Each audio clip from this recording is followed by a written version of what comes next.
انور رضا صاحب اپنے سکلین صاحب کی گفتگو بھی سنی ہوگی جس اکنامک پالیسی شفٹ کے حوالے سے وہ بات کر رہے تھے.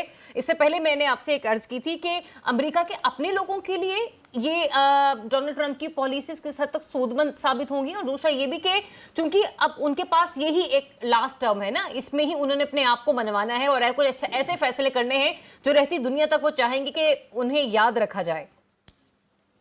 جی ضریاب, بہت شکریہ. آپ کی بات بالکل درست ہے کہ اسٹیبلشمنٹ کو مات دیکھ کر جب عوام کی طاقت اور امنگوں کے ساتھ وہ امریکی صدر بنے ہیں تو وہ کوشش کریں گے, اور ان کی یہ خواہش ہوگی, اور ان کی پالیسیز بھی آپ دیکھیں گی کہ امریکہ فرینڈلی جو ہوں گی, لوگوں کے فیور میں ہوں گی. وہ بے روزگاری کو ختم کریں گے, امریکہ کو فائنینشلی تگڑا کرنے کی کوشش کریں گے. ہمسایہ ممالک جو ہیں جو ان کے قریب ہیں ان پر وہ آپ دیکھیے گا کہ چیک اینڈ بیلنس بہت زیادہ سخت کریں گے. امریکہ میں جو اس وقت اکنامک سچویشن ہے اس کو بہتر کرنے کی کوشش کریں گے. اس کی وجہ یہ ہے کہ وہ بالکل خود کو ہمیشہ کے لیے یاد رکھے جانے والا صدر کے طور پر متعارف کرائیں گے. آپ ان کی پالیسیز دیکھیں گے, وہ امریکہ کے لیے تو بہت اچھی ہوں گی, لیکن ان کے ارد گرد کے ممالک اور مڈل ایسٹ کے لیے جو پالیسی ہوں گی وہ سخت ہوں گی. بالکل بالکل بالکل وہ سخت ہوں گی.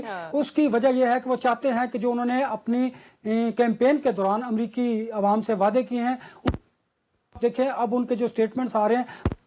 میں چاہوں گی کہ اپنا لاسٹ کامنٹ کمپلیٹ کرتے ہوئے ہم ذرا پاکستان کی طرف بھی آئیں گے. پاکستان کو کس طریقے سے اوور لک کر سکتی ہے, اوور شیڈو کر سکتی ہے امریکی خارجہ پالیسی, اس کے اوپر میں چاہوں گی اپنا کامنٹ مجھے کمپلیٹ کریں. ضریاب, میں پہلے بریک سے پہلے کہہ رہا تھا کہ امریکہ کے جو اپنے انٹرسٹ ہیں اس کو واچ کیا جائے گا, اور ڈونلڈ ٹرمپ جو ہے وہ انہی کو اپنے عوام کے ساتھ کیے ہوئے وعدوں کو پورا کریں گے. اب آپ نے جو خارجہ پالیسی کی بات کی اور جس طرف آپ کا اشارہ ہے, مجھے لگتا یہ ہے کہ ابھی جو آپ جس طرف اشارہ کر رہی ہیں اس طرف اتنی جلدی توجہ نہیں دی جائے گی. اس کی ریزن مجھے یہ دکھائی دیتی ہے کہ کیونکہ امریکہ کے اندر بہت زیادہ پرابلمز ہیں, انہوں نے ان کو فیس کرنا ہے. پھر ان کی اپنی جو پالیسیز ہوں گی ان کو امپلیمنٹ کیسے کیا جائے گا. انہوں نے اسٹیبلشمنٹ کے خلاف جا کر کے الیکشن لڑا اور جیتے, اور اب انہوں نے کہا کہ جو کرپٹ اسٹیبلشمنٹ ہے ان کو بھی نکال باہر کریں گے. تو اس کے علاوہ جو انلیگل امیگرینٹس ہیں ان کے خلاف ایک بڑی کیمپین چلے گی. امریکہ کو اکانومی کے طور پر بڑا مضبوط کیا جائے گا, عظیم ملک بنایا جائے گا.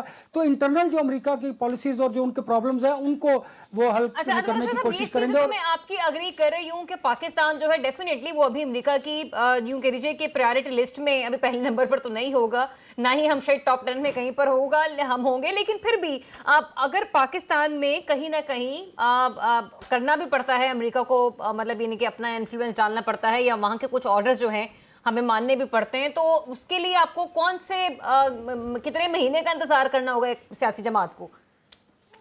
دیکھیے, مجھے لگتا یہ ہے کہ جس طرح پی ٹی آئی کی پالیسیز تھیں اور جس طرح انہوں نے کوشش کی رابطوں کی اور اس میں کسی حد تک کامیاب بھی رہے, اور اوورسیز پاکستانی جس طرح پی ٹی آئی کے کیس کو لے کر چل رہے ہیں, انٹرنیشنل پریشر تو ڈیفینیٹلی ہوگا. دیکھنا یہ ہوگا کہ کیا امریکہ, مجھے نہیں لگتا کہ فوری طور پر وہ پاکستان کے ساتھ اس معاملے پر اس کو ٹیک اپ کرے گا اس ایشو کو, کیونکہ دیکھیے بہت زیادہ مسائل ہیں امریکہ کے اندر خود بھی, ان کو انہوں نے پہلے حل کرنا ہے, اس کے بعد آپ نے دوسری طرف دیکھنا ہے. اور مجھے لگتا یہ ہے کہ اس پہ خاصا ٹائم لگے گا. لیکن دیکھیے انٹرنیشنل پریشر کے بعد پاکستان میں کیا تبدیلی آتی ہے اس پہ بھی وقت مجھے لگتا ہے کہ لگے گا. فوری طور پر کچھ ہوتا ہوا دکھائی نہیں دیتا, کیونکہ جو فیصلہ ساز ہے, مجھے ان کا جو کانفیڈنس ہے اور جو ان سے گفتگو ہوتی ہے اس میں لگتا یہ ہے کہ انہوں نے کافی چیزوں کو کنٹرول کر لیا ہے, کیپچر کر لیا ہے, اور ان کے ہاتھ کافی حد تک مضبوط ہوئے ہیں. اس کی میں آپ کو مثال دیتا ہوں کہ پاکستان تحریک انصاف نے جو سیاسی طور پر دھرنوں کے ذریعے, مظاہروں کے ذریعے کچھ اچیو کرنا تھا وہ نہیں کر سکے. پھر آپ دیکھیے جو مذاکرات میں ہمیشہ سے آپ کو کہتا رہا کہ وہ ایک فیس سیونگ کے لیے ہیں, اس میں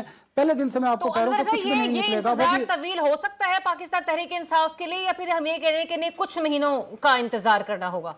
دیکھیے یہ لگتا ہے یہ آپ کے جو وہ انٹرنیشنل پریشر آئے گا اس کے بعد یہ ڈیسیژن لیا جائے گا اسٹیبلشمنٹ کی طرف سے کہ کیا فوری طور پر کچھ ریلیف دیا جا سکتا ہے. نہیں, لیکن مجھے لگتا یہ ہے کہ اس پہ ٹائم لگے گا, کیونکہ جو عدالتوں میں کیسز ہیں ان کو مجھے لگتا ہے کہ یہ سال شاید لگے گا, سال سے زائد بھی لگ سکتا ہے ان تمام چیزوں کو ہینڈل کرتے ہوئے. ٹھیک ہے, لیکن مجھے وہ کیا کہتے ہیں ایک تاریخ نہیں بھولتی آپ کی 18 مارچ والی, میں پھر بھی ذرا اس کے انتظار میں ہوں. ایک اور خبر ہے وہ بھی میں ذرا پروگرام میں آگے چل کے ضرور ڈسکس کروں گی, کہ آپ نے ایک خبر دی تھی ہمیں کہ فیصلہ 17 جنوری کو آنا نہیں تھا, ٹھیک ہے, لیکن انور رضا کے مطابق فیصلہ جو تھا 190 بلین پاؤنڈ کیس کا وہ 17 جنوری کو ہی آنا تھا. تو یہاں پہ گول جو ہے وہ آپ کے نام رہا انور رضا صاحب. 0-1 سے یہ مقابلہ جو ہے نا فی الحال جاری ہے, لیکن ابھی 18 مارچ والی ڈیٹ آپ کی ہونی باقی ہے.